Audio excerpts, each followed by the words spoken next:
ในโอกาสที่พลตรีสุรินะเกียวประเสริฐรองรัฐมนตรีกระทรวงป้องกันความสงบได้เข้าร่วมกองประชุมสรุปงานวิสาเฉพาะป้องกันเคลื่อนที่ประจำปี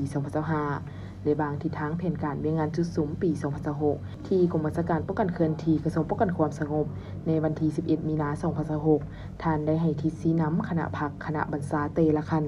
นายและพลตำรวจถูกสหายจุงยกสูงความรับผิดชอบนำเอาเนื้อในจิตใจกองประชุมครั้งนี้ไปจัดตั้งผันขยายเป็นแผนงานโครงการละเอียดเข้าในหน้าที่เวียงงานวิสาเฉพาะของตนในปี 2026 นี้ให้มีผลสำเร็จหลายขึ้นกว่าเก่า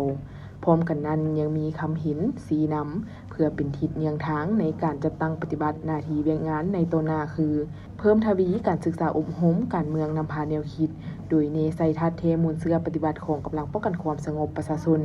มีคุณสมบัติมีน้ำใจเสียสละหับใส่ประชาชนให้สูงอยู่เสมอเป็นกำลังของพรรคของประชาชนอย่างแท้จริงติดพันกับการปรับปรุงยกระดับความอาจสามารถนำใส่เครื่องมืออุปกรณ์ที่ทันสมัยให้เหมาะสมกับเงื่อนไขปัจจุบัน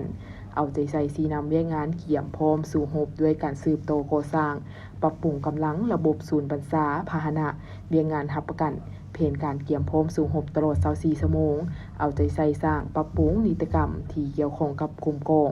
ระเบียบการกลไกกวดกาคุ้มครองการปฏิบัติหน้าที่ของพนักงานเตละคันให้รัดกุมเอาใจใส่ในการแก้ไขปรากฏการณ์โยโทในสังคมตามแผนการที่ได้กำหนดไว้นั้น